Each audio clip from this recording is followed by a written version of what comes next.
Hello friends. Cutting tools dictionary में एक बार फिर से आपका स्वागत है। आज इस वीडियो में हम लोग जानेंगे अप मिलिंग और डाउन मिलिंग के बारे में।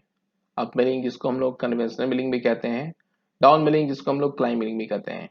तो इस वीडियो में हम लोग जानेंगे अप मिलिंग क्या होता है, कैसे पहचानेंगे कौन सा ऑपरेशन अप मिलिंग है, कौन सा ऑपरेशन डाउन मिलिंग है, दोनों के क्या डिसएडवांटेजेस हैं और क्या दोनों के बेनिफिट्स हैं। तो चलिए स्टार्ट करते हैं। अप मिलिंग, पहले हम लोग अप मिलिंग के बारे में समझते हैं। अप मिलिंग क्या होता है। अप मिलिंग में cutter rotates against the direction of table feed. इसमें जो कटर का जो रोटेशन का डायरेक्शन होता है वो फीड के डायरेक्शन से अपोजिट होता है। जैसा कि आप इस फोटो में देख सकते हैं, यहाँ पे कटर का जो रोटेशन का डायरेक्शन है वो क्लॉकवाइज है। ठीक है, या आप बोल सकते हो या राइट टू लेफ्ट जा रहा है इसका जो डायरेक्शन है। उसी वहीं पे आप जो फीड का डायरेक्शन है, जो वर्क फीड का डायरेक्शन है, ठीक है, टेबल फीड का जो डायरेक्शन है वो आपका लेफ्ट से राइट की तरफ जा रहा है। तो अप मिलिंग में जनरली कटर का जो रोटेशन का डायरेक्शन होता है वो फीड के डायरेक्शन के अपोजिट होता है। ठीक है। सेकंड पॉइंट क्या है, chip thickness starts at zero and increases towards the end of cut. Up milling में चिप का जो थिकनेस है स्टार्टिंग पॉइंट पे जीरो होता है। आप इस पॉइंट से स्टार्ट हो रहा है कटिंग, यहाँ पे चिप का थिकनेस जीरो रहेगा। ठीक है, बट जैसे जैसे ये आगे मूव करेगा उसका थिकनेस ग्रेजुअली बढ़ते जाता है। ठीक है, और at the end of the cut वहाँ पे इसका चिप का थिकनेस मैक्सिमम होता है। Third point is here cutting edges experience gradual loading as contact starts with the zero chip load. Cutting edges के ऊपर जो लोड आता है, ठीक है, वो स्टार्टिंग में जीरो रहता है बट धीरे धीरे वो ग्रेजुअली बढ़ते रहता है। ठीक है, और at the end of the cut जहाँ पे चिप का थिकनेस मैक्सिमम होता है वहाँ पे कटिंग एजेस के ऊपर लोड भी मैक्सिमम रहता है obviously. Fourth point is tool life is less due to the chances of rubbing of edges at a starting point as cutting edges has to be forced into the cut. Up milling में tool life जो है कम रहता है as compare to down milling. क्यों? क्योंकि आप देखोगे स्टार्टिंग पॉइंट पे, यहाँ पे जहाँ पे चिप थिकनेस जीरो होता है, यहाँ पे कुछ भी मटेरियल नहीं मिलता है इसको, यहाँ पे जनरली रबिंग हो जाता है कटिंग स्टार्ट होने के पहले, जिसके कारण टूल लाइफ कम हो जाता है, इंसर्ट्स में वियर जल्दी आ जाता है। ठीक है। Fifth point is cutting forces are directed along the tangent of the tooth and thus it tends to lift the workpiece from work table and hence strong clamping is required. अब पेलिंग में क्या होता है, कटिंग फोर्सेस जो है generally tangent of the tool के direction में रहता है। ठीक है, या फिर आप बोल सकते हो कि कटिंग फोर्सेस अपर डायरेक्शन में होता है, जिसके कारण क्या होता है, it tends to lift the work piece from work table. जो टूल है वर्क पीस को वर्क टेबल से लिफ्ट करने की कोशिश करता है। ठीक है, इसीलिए क्लैंपिंग जो है बहुत ही इंपॉर्टेंट है यहाँ पे, और strong clamping is required for work piece to hold in the work table. ठीक है। सिक्स पॉइंट क्या है, the thick chips and higher temperature at the exit from cut will cause high tensile stresses that will reduce tool life and often result in rapid edge failure. Again, जो important point क्या है, at the end of the cut जहाँ पे chip का thickness सबसे ज़्यादा होता है वहाँ पे हायर टेम्परेचर भी जनरेट होता है। ठीक है, एग्जिट के टाइम में, जिसके कारण क्या होता है कि टेंसाइल स्ट्रेसेस बढ़ जाते हैं और उसके कारण टूल का जो लाइफ है वो कम हो जाता है, और कभी कभी देखा जाता है कि रैपिड इज फेल्यूर हो जाता है, मतलब बहुत जल्दी जल्दी इंसर्ट का जो है वहाँ पे लाइफ खत्म हो जाएगा और वियर हो जाएगा या ब्रेकेज हो जाएगा। ठीक है, तो ये भी एक अप मिलिंग का आप बोल सकते हो डिसएडवांटेजेस है या निगेटिव पॉइंट है। अगेन हम लोग पढ़ते हैं, surface finish is poor since chips get accumulated at the cutting zone and also due to rubbing at the entry, mostly used for roughing operation. Surface finish भी up milling में poor होता है, क्योंकि आप देखो इस फोटो में जैसे जैसे ये कटर आगे मूव करेगा, ठीक है, चिप्स जो है एजेस के पास एक्यूमुलेट होने शुरू हो जाते हैं कटिंग जोन्स में। जो जो कटिंग एरिया है वहाँ पे चिप एक्यूमुलेट होते रहता है और at the end of the cut last में जाके वो चिप बाहर निकलता है।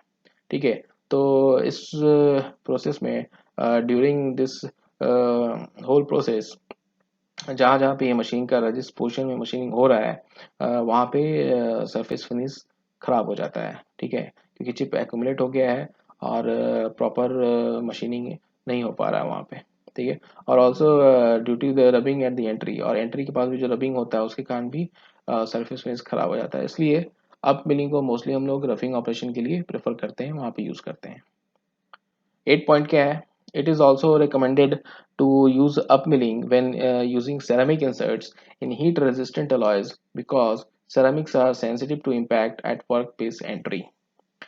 अगर हम लोग सेरामिक इंसर्ट्स यूज कर रहे हैं फॉर मिलिंग ऑपरेशन, ठीक है, तो जनरली हम लोग अप मिलिंग ऑपरेशन को रेकमेंड करते हैं, क्योंकि सेरामिक इंसर्ट जो होता है वो इम्पैक्ट नहीं झेल सकता है, ठीक है। अगर स्टार्टिंग में ही, एंट्री में ही उसके ऊपर ज़्यादा इम्पैक्ट आ गया सेरामिक इंसर्ट्स पे, तो उसको टूटने के चांसेस रहते हैं।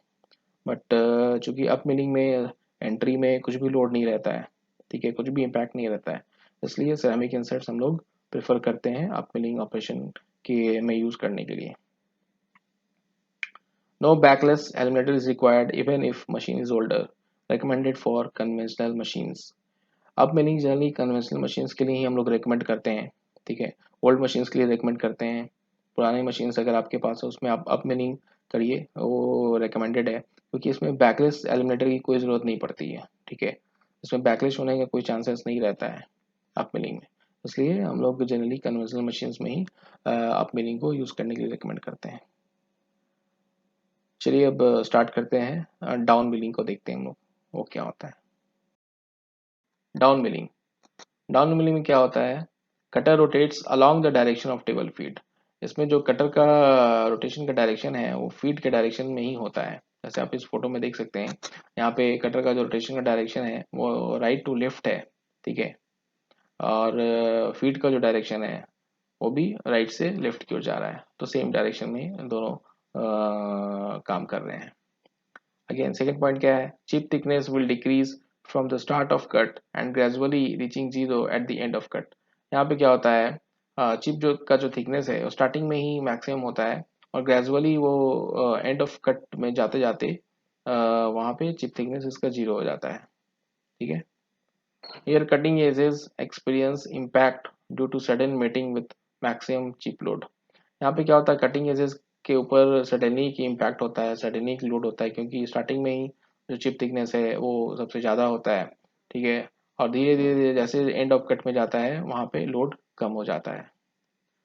फोर्थ पॉइंट क्या है? Tool life is good as there is no rubbing of edges against the surface before engaging in the cut.